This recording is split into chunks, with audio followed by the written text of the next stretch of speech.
What's going on, Toller Team? It is I, Toller Talks, and thank you for checking out my first review.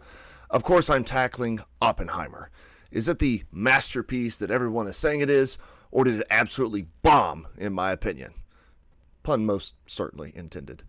Let's find out. Say what again? Say what again? Say what again? Motherfucker, say what again? A bitch! Oppenheimer, the historical biopic directed and written by cinema legend Christopher Nolan, based on the 2005 biography about Robert J. Oppenheimer's life, American Prometheus. The film stars Cillian Murphy in the titular role of Oppenheimer, backed by supporting roles played by the likes of Emily Blunt, Matt Damon, Robert Downey Jr., Florence Pugh, and many, many others. Actually, that's the first thing I'll say about this film. The absolutely massive roster of actors. You'll see actors long forgotten like Josh Hartnett, and even Oscar-winning actors who show up for 30 seconds and are never seen again, like Rami Malek. That goes to show the incredible gravity of Christopher Nolan and his work, because every actor in Hollywood wants a piece of a film he's working on, even if it's only for a few frames. Now, I actually saw this film at a Regal Cinema last week when I was working in Cleveland on Thursday and Friday.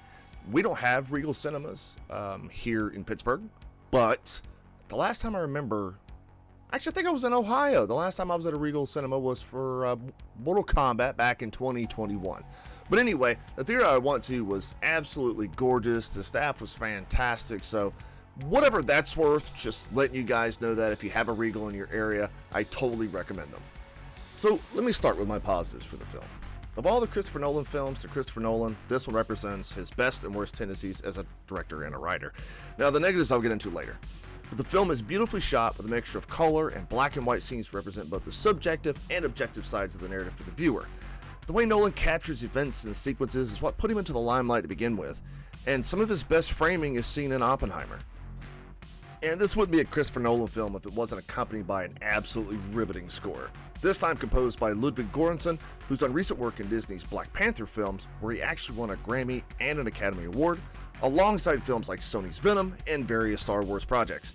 I walked in this film actually pretty weary, because in prior Nolan films like Tenet and Interstellar, the audio mix was rather shaky.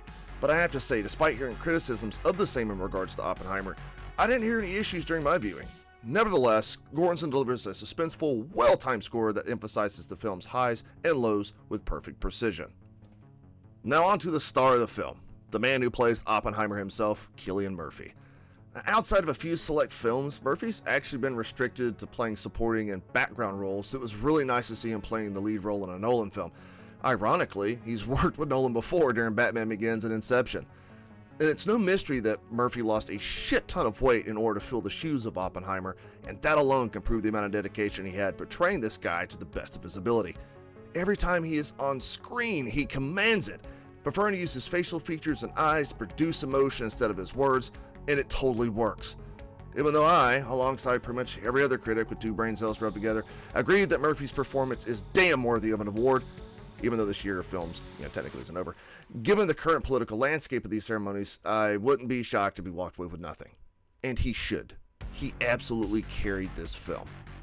As for the middle ground in this film, because I don't know where the hell to put this, let's talk about the actual real-life gravity of what is seen in the film.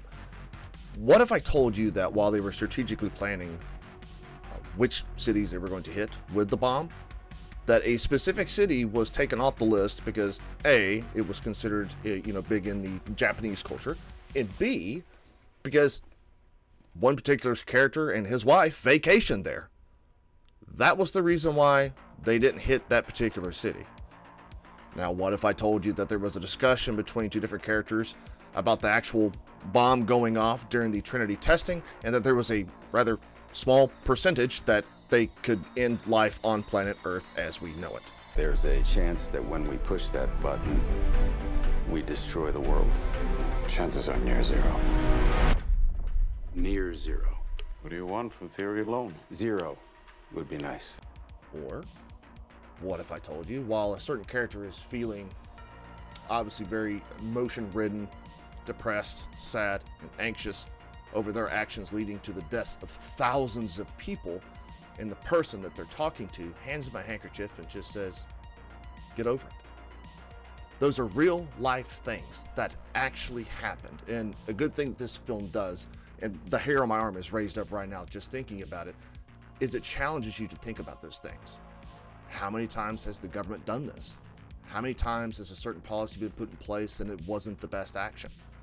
What if, with all this weapon testing, something goes wrong? Something to think about, and Christopher Nolan does a pretty damn good job with it. On to my negatives. When I said this film produces some of the best and worst tendencies of Nolan, I'm in it. His goods are really good, and his bads are really bad, the worst being his writing. I don't know what it is about Nolan trying to make things as intellectually challenging as he can, but it leads to extremely bloated runtimes and convoluted out-of-place sequencing. That's on full display in Oppenheimer, which has a 3-hour runtime that at some points in the film, I was actually checking my watch to see where we were in it. Speaking of that, my peers have criticized the third act of the film while propping up the first 2 acts. Sure, seeing Oppenheimer assemble his team and establishing dynamics and relationships between him and his colleagues was great to watch, but at some points it got downright boring. What appealed to me the most was the sequencing after the Trinity experiment, which, as I said, has been mostly criticized. For the sake of spoilers, I'm not going to explain what happens, but the best thing I can compare it to is the first 2 seasons of House of Cards, and the strong-arming that happens amongst our government officials and who works for them. Anyway, back to Nolan's writing.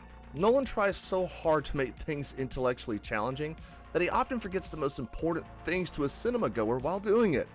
Relationships, dynamics, emotion. When I walk into a film, I want to be able to somewhat identify with the characters, or at the very least how they feel, and Nolan does an absolutely terrible job in this film. Sure, Cillian Murphy has an award-winning performance as Oppenheimer, but that brings into question something we've been talking about for years about Nolan films. Is it the writing that's good, or is it the actors' performances? I'm actually going with the latter, because even though I think everyone performed well across the board, with standouts Robert Downey Jr., Florence Pugh, and Matt Damon, outside of Oppenheimer himself, I didn't give a fuck what happened to those people. The 2 women Oppenheimer has a relationship with, I guess you could call it a relationship, but the way their dialogue was written, you would think they're 2 androids wearing human skin and attempted to communicate with one another for the first time since coming off the assembly line. The board, who's questioning Robert Downey Jr.'s character, Louis Strauss, absolutely emotionless, with no gravity in what they're producing. And for the love of God, Jesus, Mary, and Joseph, why the fuck was there a random sex scene thrown into an otherwise tense and suspenseful sequence of events? Nolan! He doesn't know how to write being human. But with that being said, even with all of its flaws, I do believe that the positives vastly outweigh them. Oppenheimer has slipped right up above John Wick 4, which was my favorite film of the year, and replaced it. So, it's got my endorsement. I think it was fantastic. All the actors had great performances. The score was just brutal and suspenseful and just had me so tense. But was it a masterpiece like everyone's been saying it is? No. That word has been thrown around way too much in modern cinema. But it is worth going and seeing before it comes out of theaters. So, you guys, don't get off this video. Get away. Just turn this off. I appreciate you, for watching it and everything. Go see the film. Go see the film right now if you can. Take care, everyone.